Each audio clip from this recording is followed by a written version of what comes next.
Et on se dit, mais alors, dans quelques années, tous ces gens-là, il va falloir qu'ils se concentrent sur certains espaces, et ainsi de suite.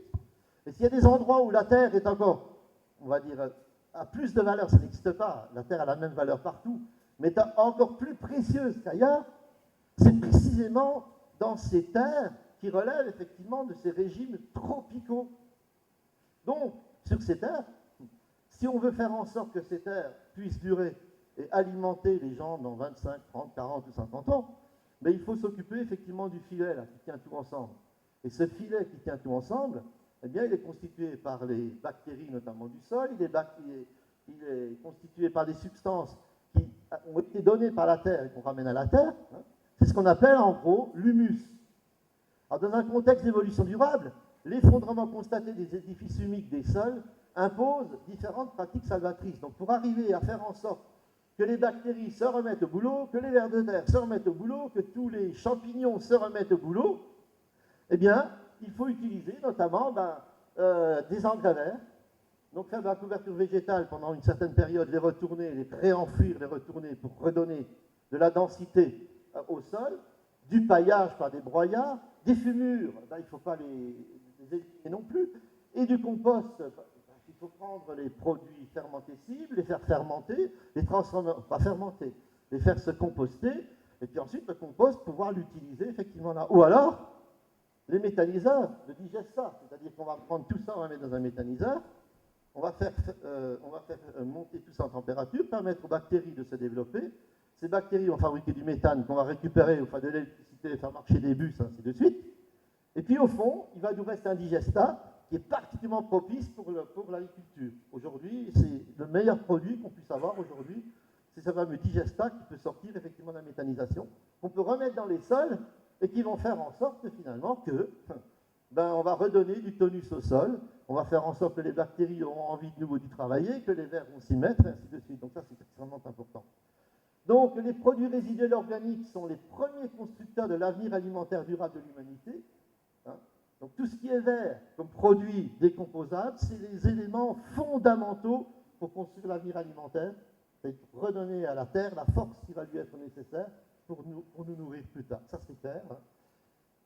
Bien évidemment, ces déchets verts, c'est quelque chose de précieux entre tout. Ne les détruisons pas, ne les brûlons pas, et surtout, faisons tout pour qu'ils reviennent à la Terre. On a été chercher dans la Terre les substances qui étaient nécessaires pour faire pousser les papayes et tout le reste.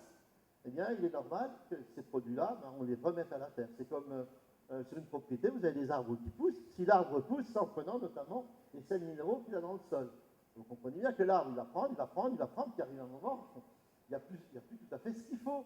Eh bien, si quand vous taillez les arbres pour ramasser les feuilles par terre, au lieu de les foutre aux ordures, eh bien, vous les compostez, vous les remettez au pied de l'arbre, vous rendez à l'arbre, à la terre, ce qu'il a déjà pris pour fabriquer ses feuilles, ses branches, et ainsi de suite, et bien vous le redonnez, effectivement, c'est sympa, tu m'as donné des dons, ou des fruits, ou des légumes, je ne sais pas quoi, eh bien, je te rends ça. Et alors, ça va refabriquer avec les vers de terre, tout cela, des sels minéraux, des oligo-éléments, des champignons, tout ce qui est nécessaire pour que sous ces arbres-là, ou sous ces haies, ou sous ces légumes, sous un potager, eh bien, il y ait le garde-manger nécessaire pour permettre le bon développement des plantes. Et finalement, on a beau penser à l'argent, oui d'accord. Mais avant l'argent, il faut d'abord penser effectivement à s'alimenter. Mon voisin, là, j'avais un vieux papy qui était agriculteur en face de chez moi, et j'ai gardé ça, je pense qu'il m'a marqué ce monsieur.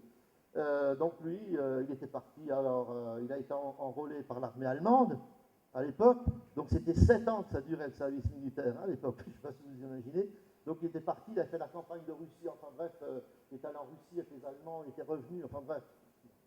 Et puis quand il est revenu, sont arrivés effectivement les premiers tracteurs. Vous savez, les premiers tracteurs sont arrivés dans nos campagnes.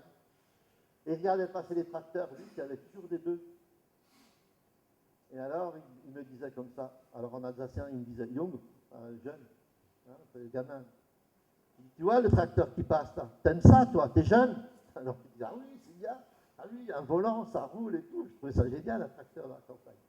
Il dit, oui, et tu vois, si dans quelques années on a une crise, et ainsi de suite, eh bien on va regretter le bœuf, parce que nous on a déjà eu des crises, et quand on avait la crise et que ça allait très mal, on tuait le bœuf pour le manger. Là, avec le tracteur, on ne pourra jamais manger les pneus.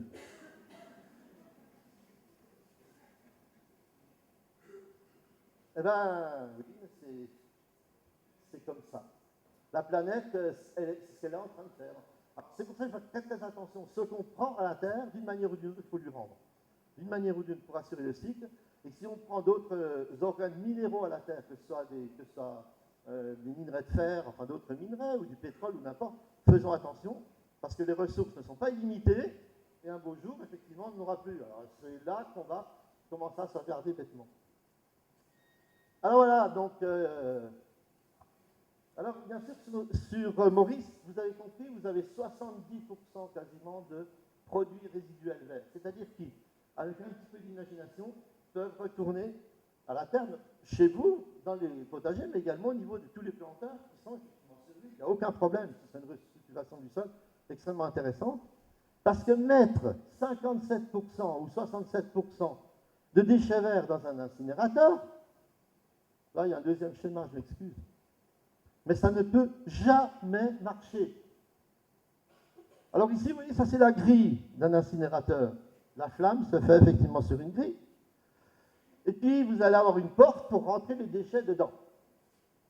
Alors dans les déchets, vous allez avoir deux types de déchets. Vous avez des déchets mouillés, et puis vous allez avoir des déchets secs. D'accord.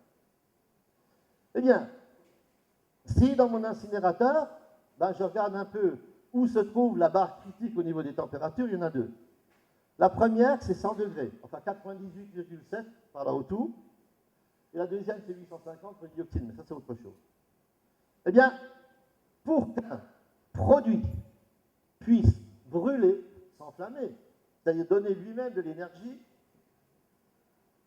il faut effectivement qu'il dépasse les 98,7 degrés, les 100 degrés. Allons-y. Alors, si vous mettez un produit sec dans l'incinérateur, ici, le produit sec, dès qu'il est dans l'incinérateur, il ne va pas mettre longtemps. Il va s'enflammer directement.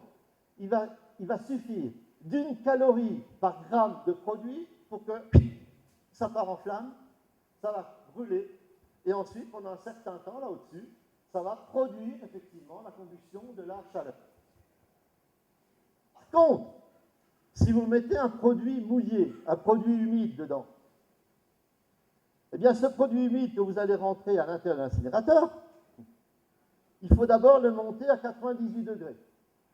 Et tant que ce produit humide, il contiendra une molécule d'eau, c'est-à-dire qu'il ne sera pas transformé en vapeur, eh bien, il ne s'enflamme pas, c'est-à-dire qu'il reste en dessous de 100 degrés.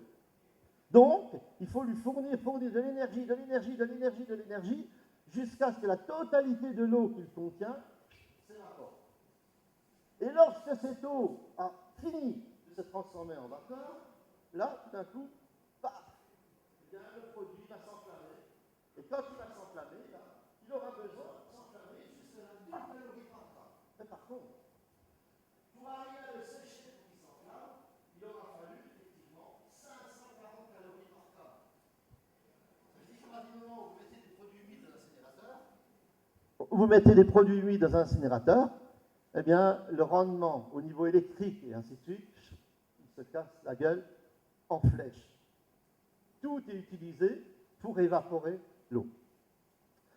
Alors bien sûr, vous comprenez bien que dans ce cas de figure, eh bien, on a des produits qui vont arriver au bout ici. Ben là, quand ils vont s'enflammer, ça ne vaudra presque pas le coup, ils vont s'enflammer, ils vont brûler ce temps-là, ils n'auront même pas le temps de brûler complètement, et ils vont sortir dans les mâches fer.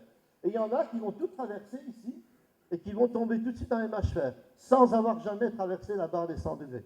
Je rencontre souvent sur des points d'incinérateurs, derrière, eh bien, on a dans les mâches fer, on trouve des morceaux de journaux qu'on peut parfaitement lire encore, après avoir traversé tout l'incinérateur. Pourquoi ? Parce qu'ils avaient servi dans un sac poubelle, ils avaient été mouillés, ils étaient complètement humides, les journaux. Eh bien, c'est fini, ils ne partent plus. Donc, derrière, on les récupère, et dans la loi française, donc, il est prévu, dans la loi française européenne, qu'un incinérateur qui marche bien, il y a une tolérance de 5% d'imbrûlé dans les mâches fer. On vous l'a dit, ça, déjà ? Certainement pas. Et ces 5%, on les reprend, on les ressort, on les mélange à de l'huile lourde, et puis on les remet dedans pour les forcer, effectivement, à brûler.